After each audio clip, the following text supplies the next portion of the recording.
یہ چیزیں ہزاروں سالوں سے لوگ گھروں میں استعمال کرتے آئے ہیں، ان کی کوئی سائیڈ افیکٹ یا نقصانات نہیں ہیں، لیکن ہر چیز کا ایک حل موجود ہے. تو اب اس سے میں ایک اور چیز آپ کو بتاؤں کہ جو دودھ بنانے کا جو عمل ہوتا ہے اس سے یہ بھی ایک روٹین ہوتی ہے، اسے بھی سیٹ ہونے میں تھوڑا ٹائم چاہیے ہوتا ہے. ٹھیک ہے. اب جب بچہ بہت چھوٹا ہوتا ہے، یعنی فرض کریں ہفتہ یا 10 دن کا بچہ ہے، تو اس کی خوراک اتنی اسے ضرورت نہیں ہے، بہت کم اسے دودھ کی ضرورت ہوتی ہے.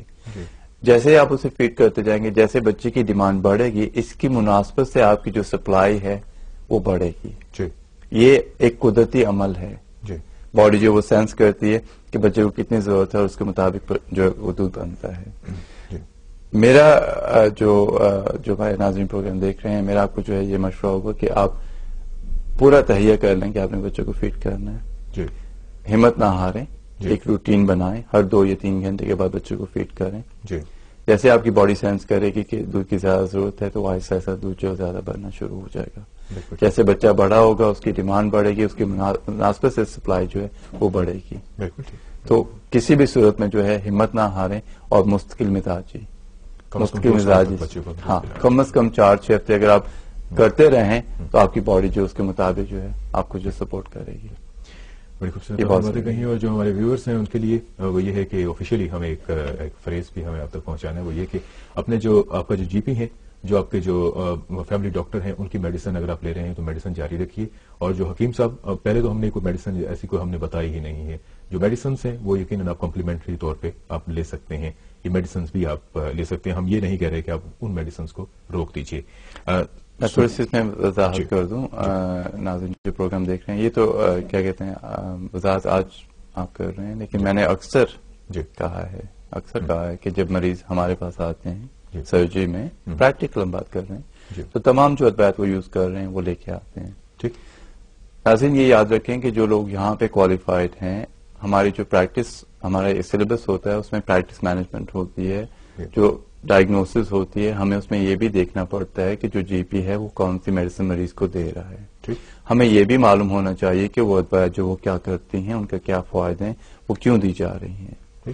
آیا ان ادویات کے ساتھ ہم مریض کی کوئی مدد کر سکتے ہیں یا نہیں کر سکتے. کسی بھی صورت میں جو یہاں کے قوانین ہیں برطانیہ میں، فرض کریں ایک مریض اگر ڈائبٹیز کی میڈیسن یوز کر رہا ہے یا بلڈ پریشر کی میڈیسن یوز کر رہا ہے، کوئی بھی دوائی یوز کر رہا ہے، اخلاقی طور پہ پہلی چیز ہے، اور قانونی طور پہ جس نے دوائی پرسکرائب کی ہے، جو آپ کا جی پی ہے، وہی دوائی کی ڈوز چینج کر سکتا ہے یا اس کے اوقات چینج کر سکتا ہے یا اسٹاپ کر سکتا ہے آپ کی کنڈیشن کو دیکھتے ہوئے. اگر امپروو ہو یہ کہ یہ ایک بہت علاج میں جو ہے، علاج معالجہ میں یہ بہت ضروری چیز ہوتی ہے. اور اب میں آپ کو مثال دوں، کل میرے پاس کافی بزی سرجری تھی، کل 2 مریض آئے ہیں اور دونوں جو ہیں وہ کافی ڈفرینٹ کیا کہتے ہیں لائف ڈیپینڈنٹ آپ کہہ سکتے ہیں ڈرگز یوز کر رہے ہیں، اور ان کا کیس جو ہے وہ نہیں لیا گیا چونکہ وہ جو میڈیسنز یوز کر رہے ہیں انہیں غذا کی ہدایت کی گئی ہے، پرہیز بتائی گئی ہے، لیکن جو دوائیاں ہیں ان کے ساتھ مزید 10 دوائیاں ہم نے نہیں دی، علاج نہیں کیا، کیس نہیں لیا، تاکہ جو کہ اس میں مریض کی بہتری نہیں ہے. تو جو معالج یہاں پہ کوالیفائڈ ہیں وہ آپ کو جو ہے 100% ایڈوائس دیں گے. اگر ایک معالج فرض کریں انڈیا یا پاکستان بیٹھا ہوا ہے تو اس سے آپ غرض نہیں ہے کہ آپ کیا کھا رہے ہیں، اس سے صرف یہ غرض ہے کہ اس نے آپ کو کون سی دوائی بیچنی ہے. یہ ایک بہت بڑا فرق ہے ناظرین، اور اس چیز کو خدا کے لیے آپ لوگ پہچانیں، اسے سمجھیں کہ جو لوگ یہاں پہ کوالیفائڈ ہیں، یہاں پہ رجسٹرڈ ہیں، یہاں کے قوانین کے مطابق کام کر رہے ہیں، ان سے آپ مشورہ کریں، وہ آپ کے لیے بہتر ہے. ہاں جی، بڑی خوبصورت آپ نے بات کہی. اور یہ ہے کہ اگلا نیکسٹ کوشچن کی جانب چلتے ہیں. جی ہمارے پاس وقت بھی بہت کم ہے حکیم صاحب، اور ڈبے کا دودھ سے بچے کو کیا نقصانات ہو سکتے ہیں یہ بھی آپ، اور ساتھ میں اس کی سمری بھی جو ہے. جی بالکل. ڈبے کے دودھ کے نقصانات بیسیکلی ایک تو معدے کا ہم نے بتایا ہے کہ نظام ہضم کے لیے یہ صحیح نہیں ہے. پھر سب سے بڑی چیز یہ کہ اسے آپ نے خود تیار کرنا ہے، بنانا ہے، پانی گرم کرنا ہے، بوتلیں اسٹیرلائز کرنی ہے. اگر بوتل گندی رہ جاتی ہے، نپل گندا رہ جاتا ہے، اس سے بچے کا پیٹ خراب ہو جائے گا. بچے جو دودھ ہے اسے حل کرنے کے لیے صاف پانی آپ کو چاہیے. جو انفنٹ کالک ہے، ہوا وغیرہ بچوں کو اکثر ہو جاتی ہے، قبض ہو جاتی ہے اس دودھ کے ساتھ. اور جیسے میں نے پہلے کہا کہ ہر 10 میں سے 3 بچوں کو دما یا ایگزیما کی ہم اکثر بات کرتے ہیں، ہر 10 میں سے 3 بچوں کو یہ پرابلم ہوتی ہے فارمولا ملک کی وجہ سے. یہ الرجک ریئیکشن ہوتی ہے. ٹھیک ہے, تو پوری زندگی کے لیے جو ڈیری پروڈکٹس وغیرہ ہیں ان سے وہ الرجک ہو جاتے ہیں. تو یہ چیزیں جو ہے یہ نقصانات ہیں اگر آپ بچے کو ڈبے کا دودھ دیتے ہیں. مجھے امید ہے ناظرین ہمارے پاس یہاں پہ بہت محدود وقت ہوتا ہے, تو کوشش یہ کی جاتی ہے کہ جو ہے 90 تولے الفاظ میں جو ہے آپ کو تمام معلومات جو ہے پہنچانے کی کوشش کریں, آپ کو سمجھانے کی کوشش کریں, اور آج کے پروگرام سے آپ مستفید ہوئے ہوں گے. اسی طرح اگر آپ چاہتے ہیں ہم کسی مخصوص بیماری پہ یا کسی تکلیف کے بارے میں جو ہے بات کریں تو آپ جو ہے ہم سے رابطہ قائم کر سکتے ہیں. اور ہماری جو ہے پرزور گزارش ہے کہ بچے کو جو ہے آپ خود فیڈ کریں, اپنا دودھ خود پلائیں. اسی میں جو ہے بچے ماں اور بچے کی جو صحت ہے, بہترین جو صحت ہے, اس کی ضمانت ہے. تھینک یو ویری مچ حکیم صاحب. برمنگھم میں سرجری شروع ہو رہی ہے, تھوڑا سا روشنی ڈال دیجیے. جی بالکل, خوشخبری ہے. ہمارے جو ناظرین ہیں جو برمنگھم میں اس کے گرد نما میں رہتے ہیں, تقریباً 3-4 مہینے سے ہم لگے ہوئے ہیں اس محنت میں. تو یہ کہ برمنگھم میں جو ہے واش وڈ ہیتھ روڈ, اچھا یہ بھی آپ نے ایڈورٹ چلی تھی, ایک سپر مارکیٹ بہت بڑی نئی سپر مارکیٹ بنی ہے وہاں پہ واش وڈ ہیتھ روڈ پہ.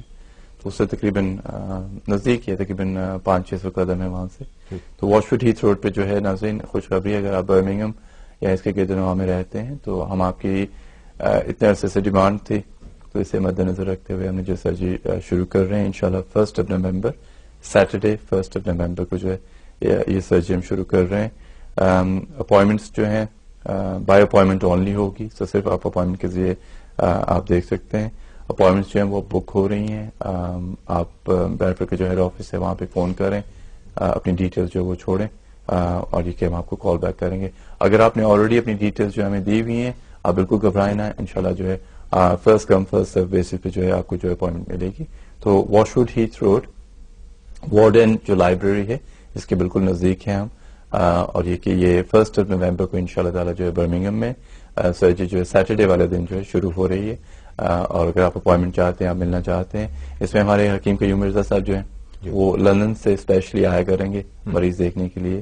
تو یہ کہ سیٹرڈے والے دن یہ سرجری ہوگی 1 نومبر سے انشاءاللہ یہ شروعات ہو رہی ہے. اور اگر آپ اپوائنٹمنٹ چاہتے ہیں کال کریں اور اپنی ڈیٹیلز جو ہیں وہ آپ ڈیٹا بیس پہ دے دیں تو انشاءاللہ آپ کو ہم اپوائنٹمنٹ کے لیے فون کریں گے.